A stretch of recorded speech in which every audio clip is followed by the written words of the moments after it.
The new GV80 has got a mild refresh, and I'm going to give you 3 reasons why this is the best luxury third-row SUV out. We have the 2025 Genesis GV80 Advance, and compare this to competition. I'm Anthony from Hawkeye Rides. Starting with the front, the crescent grille has been updated. The quad LED headlights and daytime runnings has been tweaked. Chrome is going to surround the lower with the honeycomb, with front and rear parking sensors and a 360-degree reverse camera. This year for the 3.5T, you have 2 trim options. For the 2.5T, you have 4 trim options. The Advanced 3.5T is a third-row vehicle, which goes against vehicles like the QX60, Acura MDX.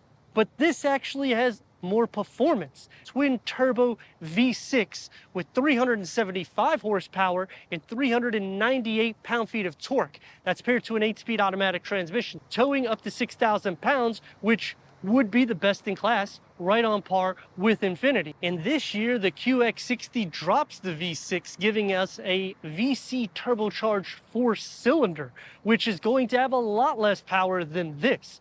You're achieving 16 mpgs for the city, 19 mpgs for the highway with an all-wheel drive configuration. Going 3.5T, start with these 20-inch wheels. You can option the 22-inch wheels that are on the Sport Prestige. And behind those Genesis calipers house 4 pistons in the front with a single piston in the rear. But the standard dual LED integrated turn signals on the quarter panel, and that's going to be on all trims. As for the Germans, BMW, Audi, and Mercedes. BMW, you have to go into an X7 to get a third-row variant. So that's going to be too long of a vehicle, and that is going to be at nearly $100,000 whenever you're optioning a base tier, which this is going to have just as much performance as that, and it's a smaller package. As for Audi's Q7, the price is going to escalate to around 80 grand to get features comparable to this.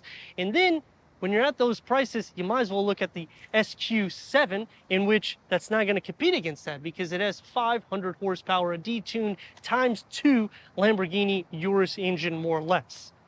Leaving Mercedes, they have a ton of SUVs that can compete with this. The nice thing about Genesis is now they offer the GV80 Coupe, which we have a review on. So if you want that sporty style like a coupe but an SUV, you can now get that with the GV80. And going back to Mercedes, to tick the box for a third-row variant, to get this kind of performance and to get standard features similar, you're talking near $100,000 as well. The rear gets quad LED tail lights, and the lower bumper has been reworked with the honeycomb in the gloss black. Taking me to a con, we don't have any exhaust outlets exposed. This is the 3.5T. It should have it because of the power that you're getting underneath the hood of this variant. But let me know your thoughts on that. The problem that I have with the GV80 SUV opposed to the coupe is you cannot option that electric supercharge, which gives you over 30 horsepower more and over 10 pound-feet of torque more.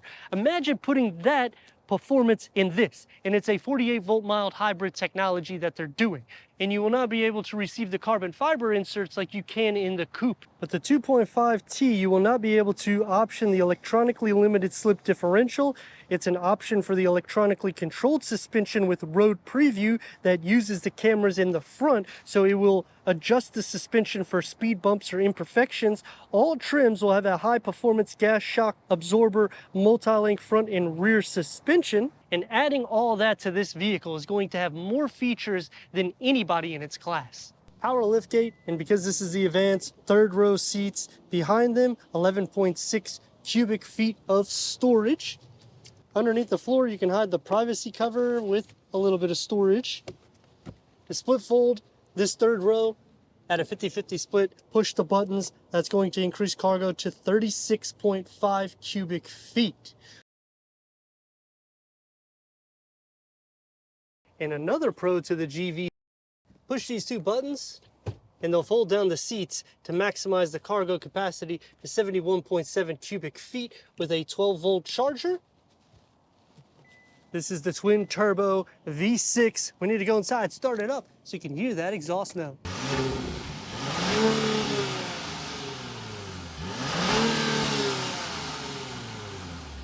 The key fob for the GV80. This also is equipped with the Smart Park, which you would simply lock the door, hold the auto start stop. Now you can move the vehicle forward and reverse, which is a cool feature if somebody parked too close at a grocery store. Now you can move the vehicle in and out, making it a little bit easier. And the steering will also move so that way it will stop for any imperfections. Going inside, 16-way power seat adjustment, heated, ventilated seats, ergo motion for the driver, 12-way power seat adjustment for the passenger, memory for the driver. And check out this refresh. A lot of updates you're receiving. Let's fire it up.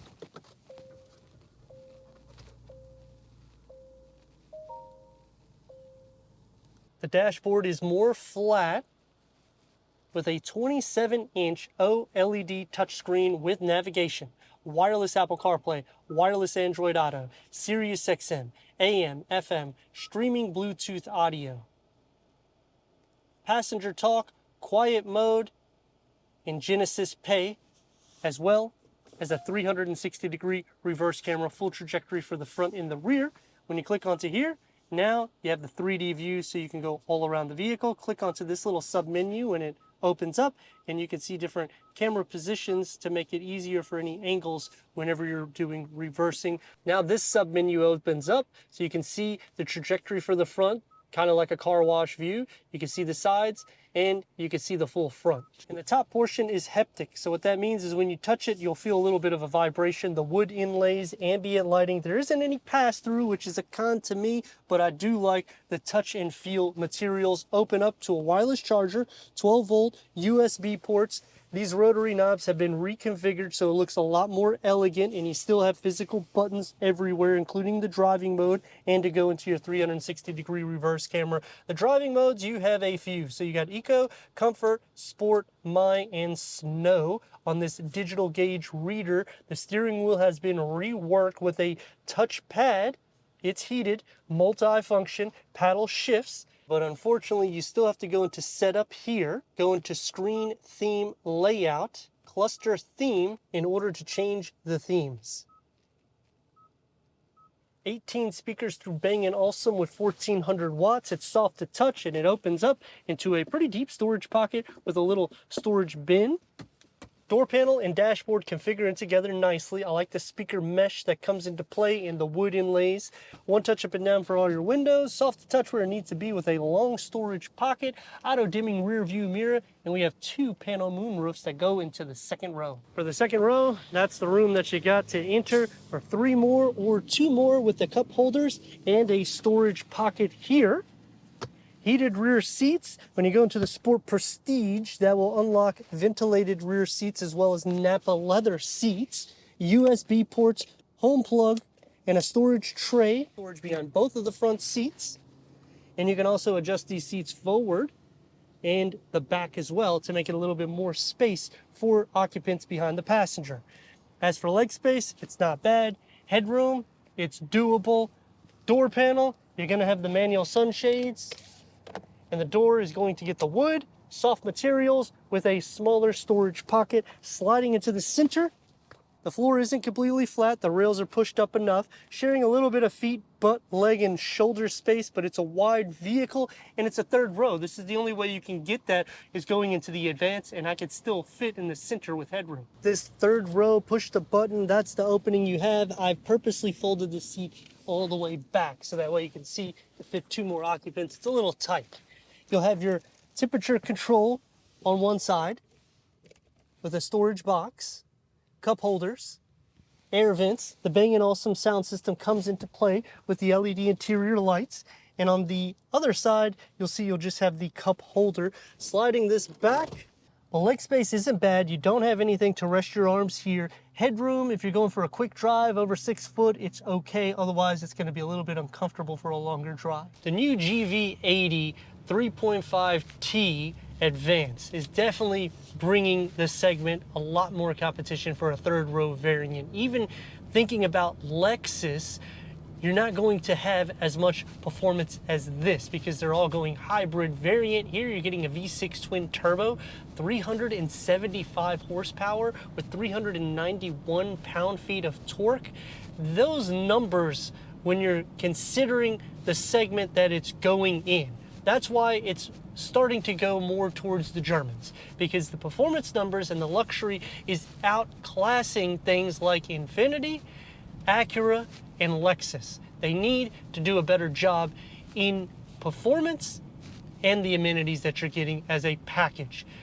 Going here, the cons that I have right off the bat is they still have not integrated the ergo motion seats for the passenger, nor can you get 16-way power seat adjustment, only 12-way for the passenger seat.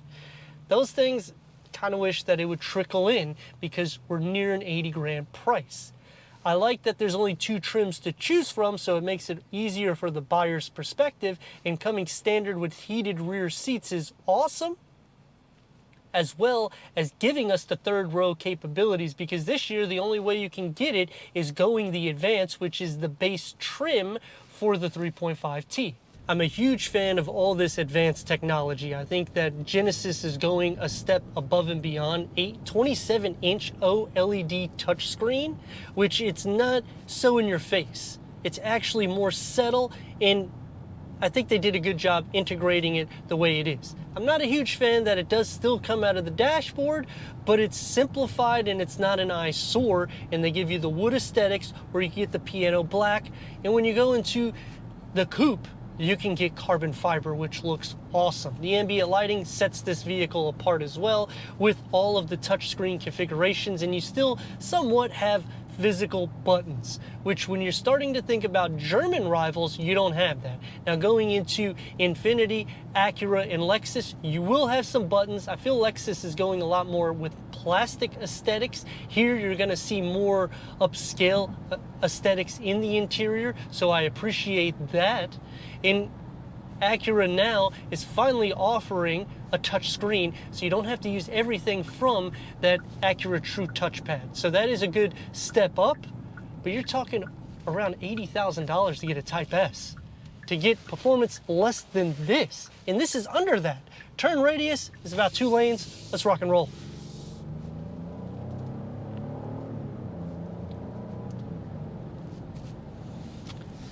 You got the pickup that you need. And this is still a family luxury SUV. So you have to put that in class. You're not going to be mashing the gas all the time. Yeah, there's gonna be a little bit of turbo lag. That's to be expected because you got so much power. But when you're going from light to light, you're going to be passing pretty much everybody. That's gonna take me to some pros and cons. Starting off with the pros is the refresh that they have done is exactly what the GV80 needed. It's cleaned up in the center cluster, it's cleaned up on the dashboard, the door panels itself, everything is integrated more luxurious and soft with more ambient lighting, which everybody seems to like. I'm not a huge fan of all the ambient lighting. They do a settled job. Let me know your thoughts on that. As for being a third row variant, it's gonna be tight. You can fit back there over 6 foot, but it's not something desirable. It's really for a quick drive, nothing much more than a 20-30 minute drive. Because once you start going past that, if you're over 6 foot tall, similar to my dimensions, you're gonna be exhausted, even if the second row moves the seat forward. So it's doable, but I mean, you can live without it. I like that you still have the capabilities of getting it, but if you're looking for features, then you could step down to the 2.5 turbo, 4-cylinder, 300 horsepower, 311 pound-feet of torque. Go Prestige, and you're gonna get all the same features except for that third row. The drive to it is comfortable. Ergo motion seats, I'm a huge fan of massage seats as it is.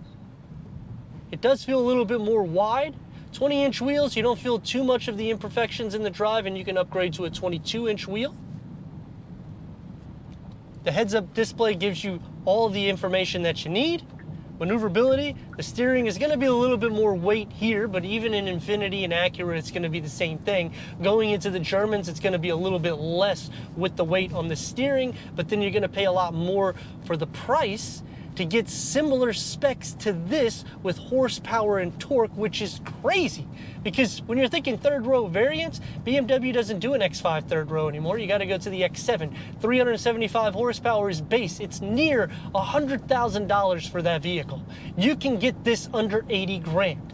As for Mercedes, you're talking the same thing. They have a lot of different variants, but all of them, when you start touching for the third row, you're talking a minimum of near $70,000 to $90,000 in order to get a base trim vehicle.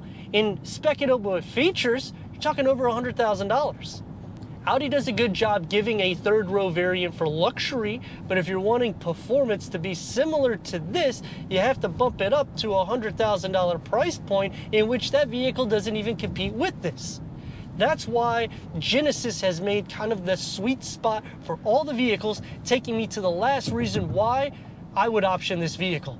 You're not only getting power, luxury, you have third row capabilities, towing up to 6,000 pounds, technology, some of the best in class safety, even with blind spot view monitoring, which means you turn your signals on and you can see the camera in the gauge cluster. Everything is seamless. Touch to feel is a lot better. But even with all of these pros, some more cons for the third row.